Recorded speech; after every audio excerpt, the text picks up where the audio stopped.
English story reading. Maya dreamed of connecting with the world, but her English felt like an insurmountable barrier. Every time she tried to speak, words tangled, and confidence evaporated. The desire to truly express herself burned brightly within her, yet a frustrating wall of hesitation constantly held her back. She yearned for fluent conversations, for effortless communication, envisioning a future where language barriers simply ceased to exist for her. Her journey began with countless hours spent English story reading. She devoured books, from simple children's tales to complex novels, hoping immersion would magically unlock fluency. Each new page brought a few unfamiliar words, added to a growing list, but the sheer volume often felt overwhelming, a never-ending uphill battle against forgotten vocabulary. This was just the first step. Yet, reading alone wasn't enough. The words remained confined to the page. She realized English talking practice was crucial, but the mere thought of it sent shivers down her spine. The fear of making mistakes paralyzed her, a silent dread that whispered, "You'll sound foolish." This self-imposed pressure often sabotaged her best efforts to speak. She often wondered, how to learn words effectively. Traditional methods felt slow and disconnected. Flashcards piled up, vocabulary lists grew unwieldy, and retention remained stubbornly low. There had to be a better way to embed new terminology into her memory, to make them part of her active speaking repertoire, not just passive knowledge. The question persisted, how to learn English comprehensively. It wasn't just about grammar rules or rote memorization. It was about understanding context, nuance, and the rhythm of natural speech. Maya sought holistic approaches, realizing language was a living entity, not merely a collection of isolated components. She knew the process needed to be dynamic. Connecting with people was her ultimate goal, and how to speak with people became her mantra. She watched confident speakers, analyzing their intonation, their expressions, their effortless flow.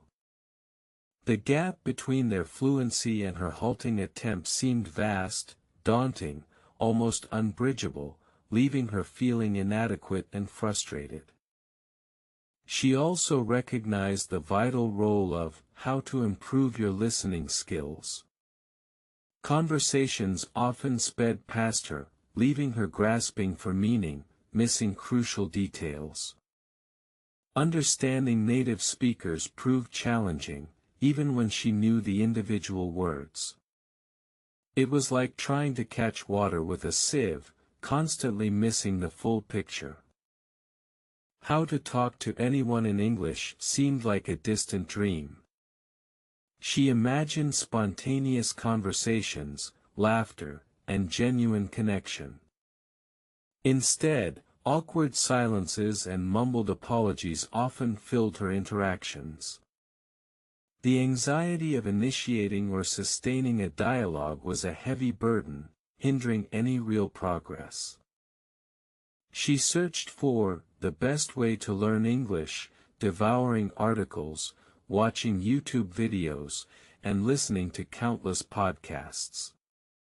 Everyone offered a different secret, a unique methodology. The sheer volume of advice was overwhelming, creating more confusion than clarity, making it difficult to discern truly effective strategies. Why I always make mistakes became a recurring, disheartening thought. Every grammatical error, every mispronounced word, felt like a personal failure, a confirmation of her inadequacies.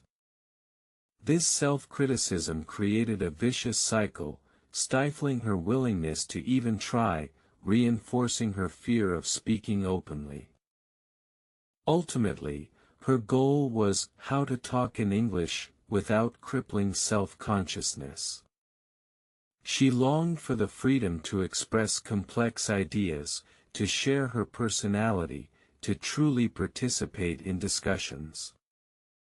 It wasn't just about correctness, it was about communicative power, about finding her authentic voice.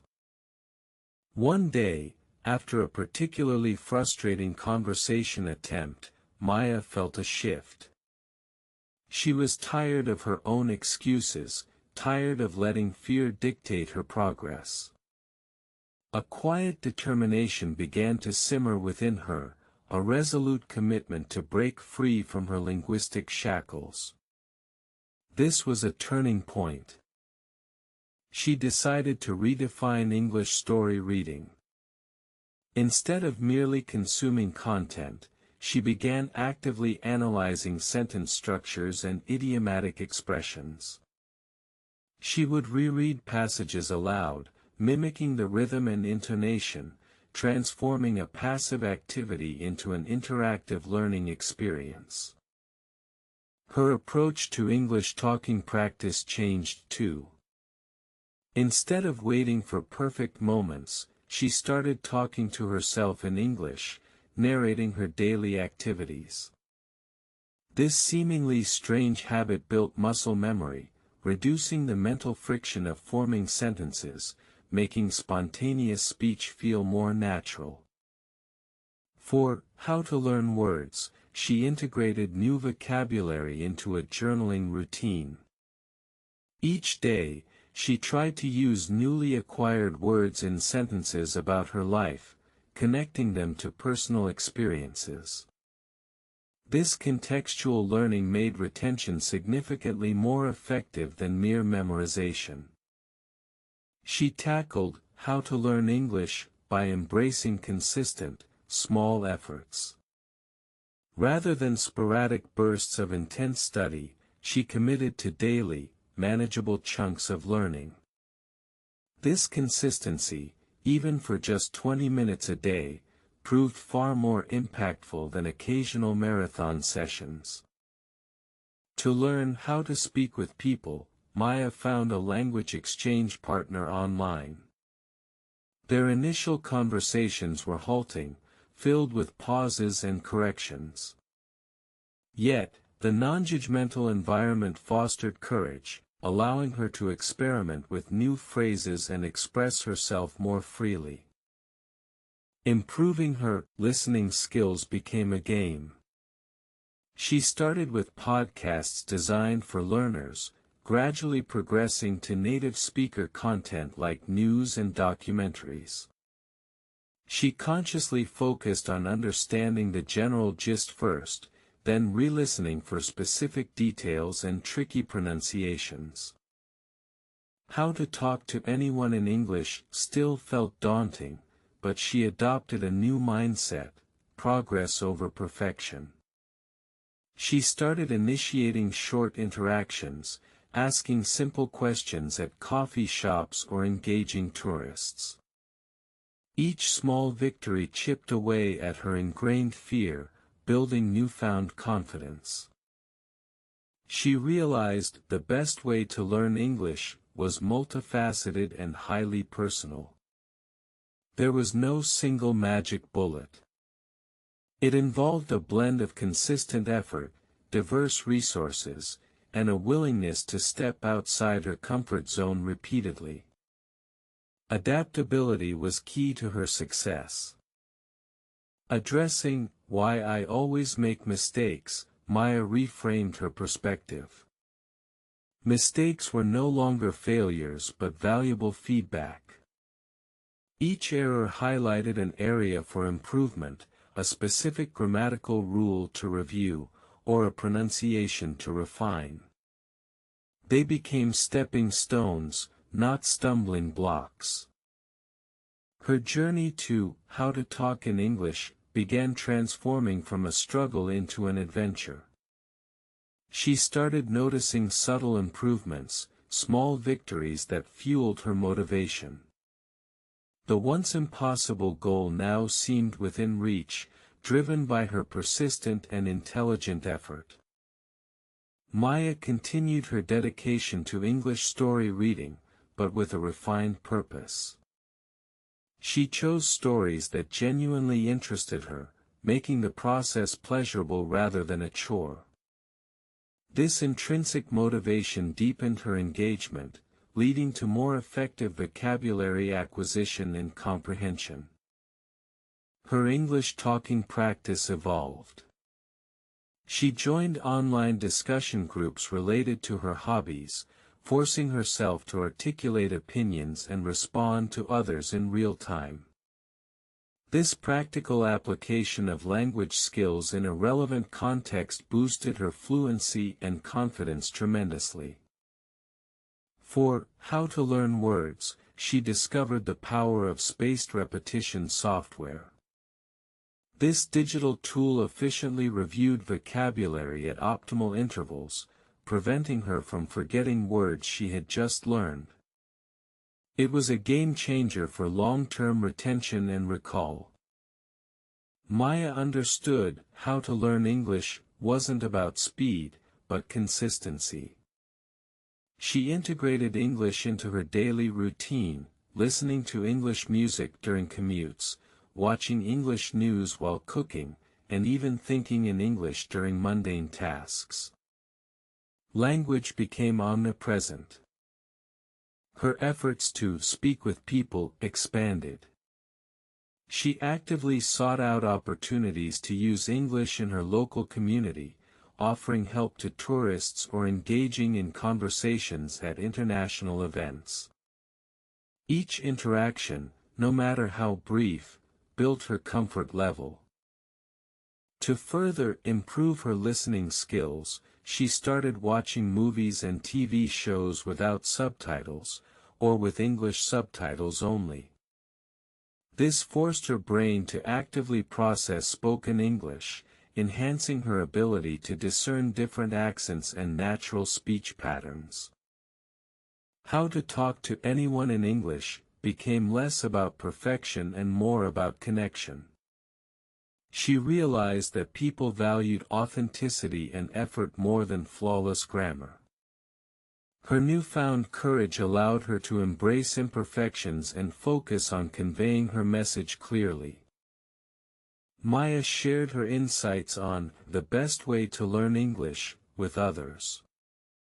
She emphasized patience, persistence, and the importance of finding joy in the process. Learning was a marathon, not a sprint, and celebrating small achievements was crucial for sustained motivation. Her perspective on why I always make mistakes completely transformed.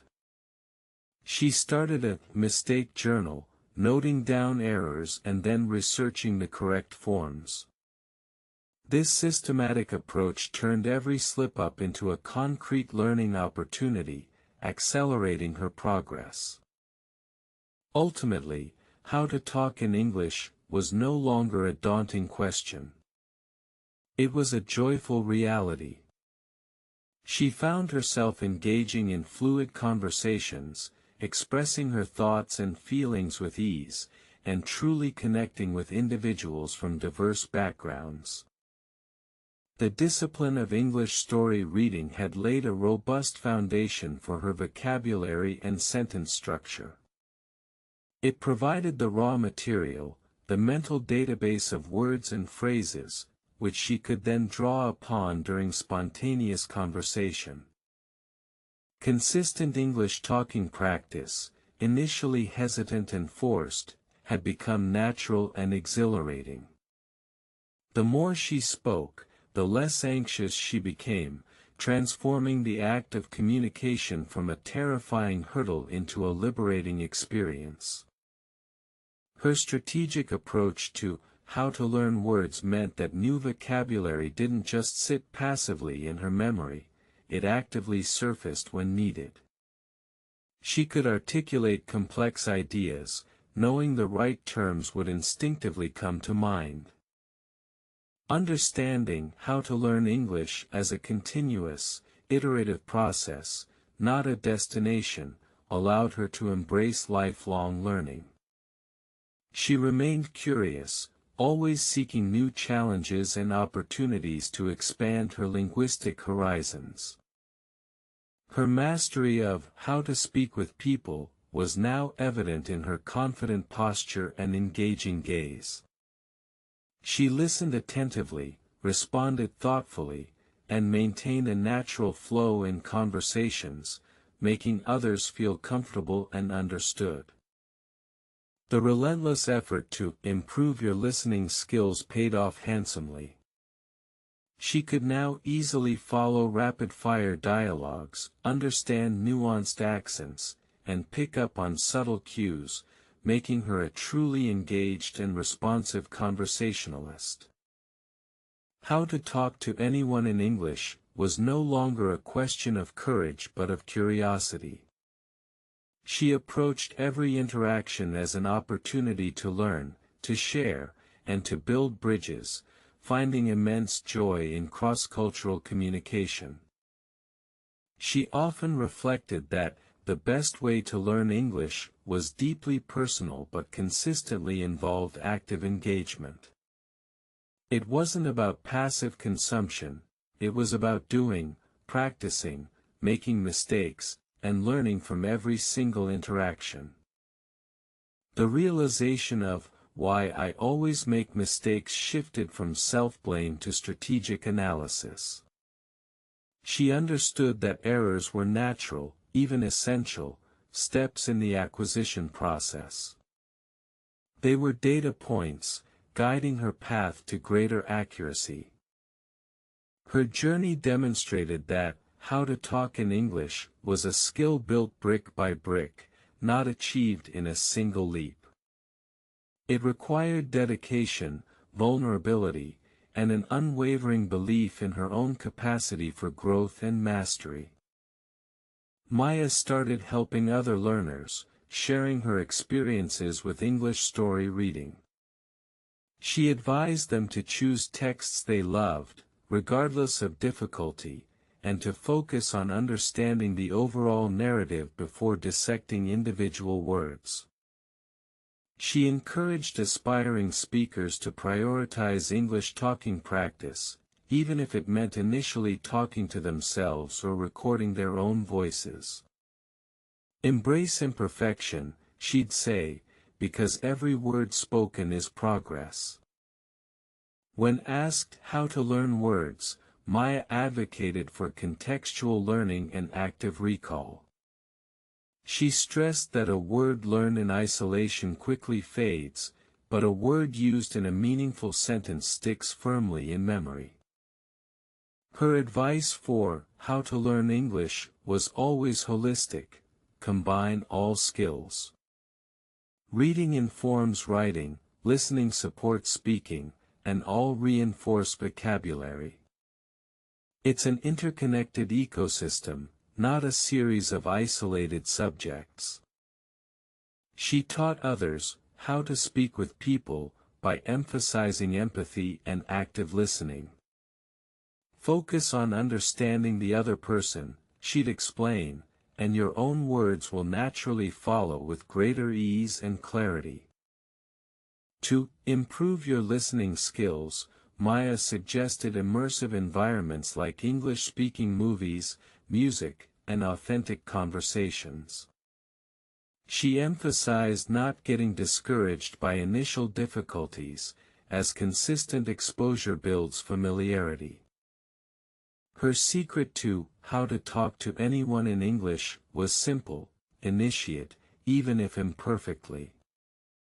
Most people are incredibly understanding and appreciate the effort, she affirmed. The courage to begin is half the battle won. Maya believed the best way to learn English was to personalize the journey. What worked for one might not work for another. The key was self-awareness, experimenting with various methods, and adapting strategies to suit individual learning styles. On why I always make mistakes, she offered comfort and practical steps. Mistakes are proof you are trying, she'd say. Analyze them, learn from them, and then let them go. Don't let them paralyze your progress. Her ultimate message on how to talk in English was one of empowerment.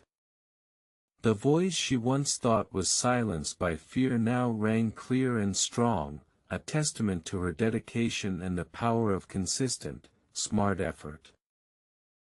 Maya's story became an inspiration, a beacon for those struggling with their own linguistic limitations. Her transformation proved that fluency isn't about innate talent, but about perseverance and strategic, well-directed practice every single day. She continued to learn, to grow, and to connect. The world had opened up to her, not because she was suddenly perfect, but because she dared to speak, to listen, and to embrace the beautiful, messy process of language acquisition. And so, Maya, once a shy English learner, now confidently navigated global conversations, a living embodiment of the journey from hesitant whispers to vibrant, fearless communication. Her English voice resonated, connecting her to countless new possibilities.